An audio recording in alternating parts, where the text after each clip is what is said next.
Now, still on that story, students at the country's tertiary institutions are demanding NSFAS scrap student debt and increase their annual 45,000 accommodation allowance to match their high rental costs. The protests have now turned violent. Let's discuss this with NSFAS spokesperson Slumezi Skosana, who we would like to find out from why this continues to happen so many years later after the fees must fall. Mr. Skosana, good morning and thank you very much for your time. Your decision to cap accommodation funds has featured quite prominently among the grievances put forward by protesting students. Perhaps you can start us at the beginning. What informed this decision, and are you looking to revise it? Thank you so much, Mfundo. I don't know, I thought I had sufficiently explained, the process that we followed in arriving at the 45,000 rand per annum cap. But just for the benefit of the viewers, maybe I can reiterate what I had shared with the public and yourselves in the media, that we were amazed at, the vast differences in terms of how the service providers or the student accommodation service providers were charging students, ranging from 28,000 rands per annum to about 90,000. So when we looked at, the quality of accommodation and standards and grading, we thought that because NSFAS spends about 18 billion rand just as a component of our funding solution on accommodation alone, we felt that required some investigation. So we enlisted, the services of expertise or outside expertise to help us work through this. And one of those was also to depend on a report by the World Bank, to check the student accommodation situation in the country. And then we extrapolated from that report, the three categories that they had put forward. One of them, the first tier, which seems to target people that are relatively indigent, we felt that was the one that we could have opted for.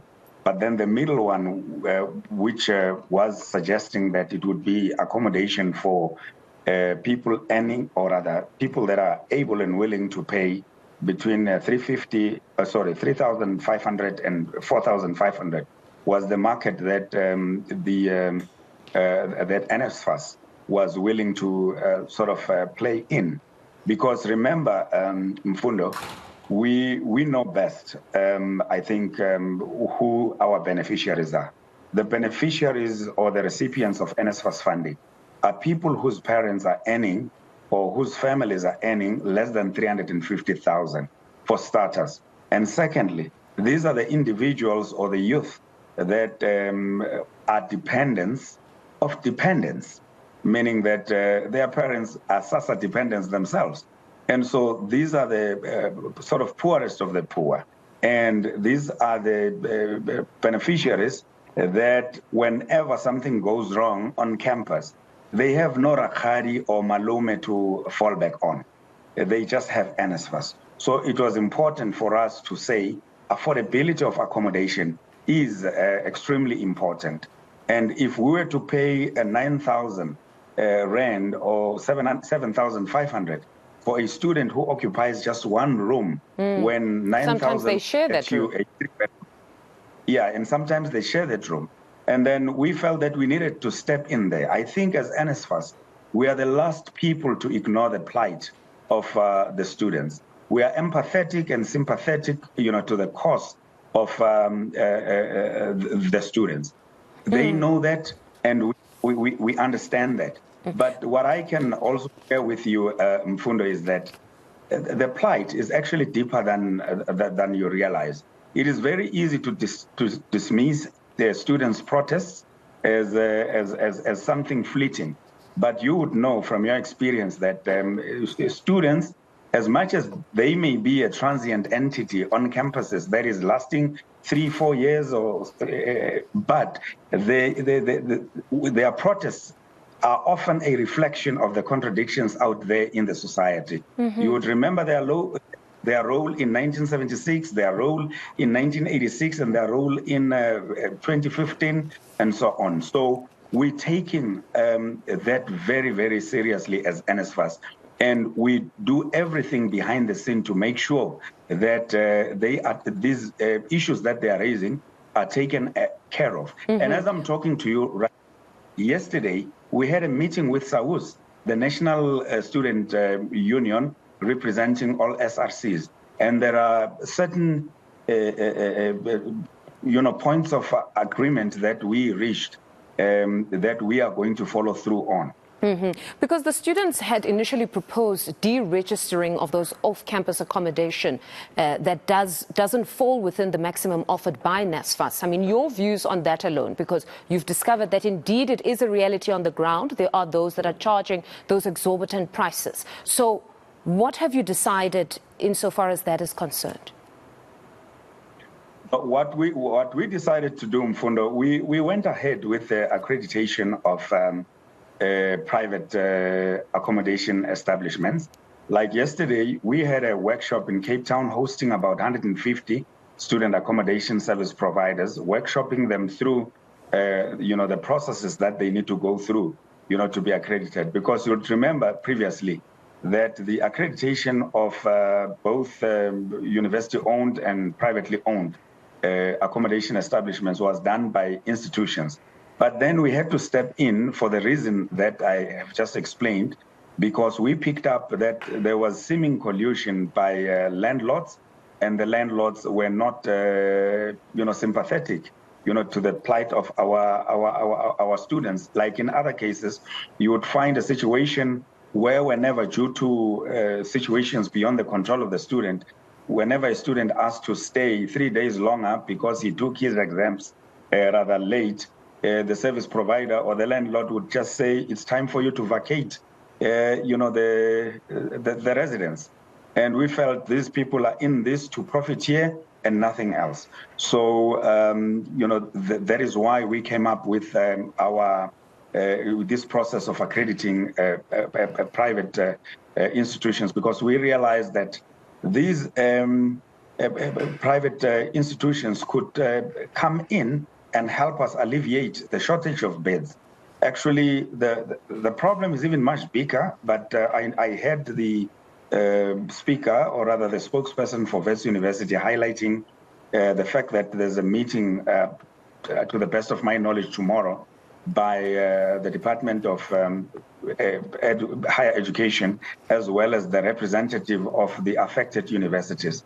That cohort or that new committee is likely to face a mammoth task, like at the UKZN, where there's 612 people at Howard campus alone and 512 at the other campus, of people that literally do not have beds.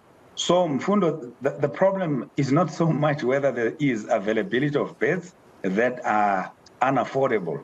It's now a question of the unavailability of beds, whether expensive or affordable, because the universities, well, to their defense and support, have tried their best in providing or drawing from their hardship funds in trying to provide for the students.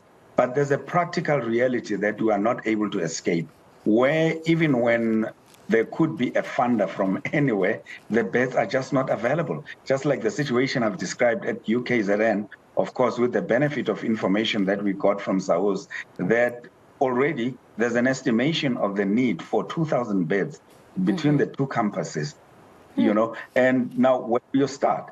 But now as NSFAS, we continue to get into that, we are forced to get into that space. And as I'm saying, with regard to the Western Cape, we were workshopping about 150 service providers yesterday, and today we are in the Eastern Cape doing the same thing.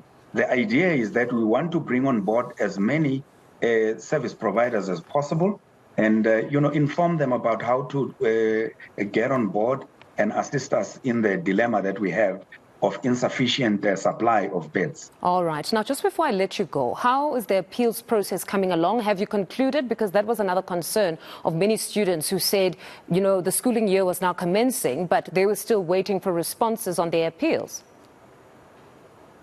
We took a decision to really accelerate that process.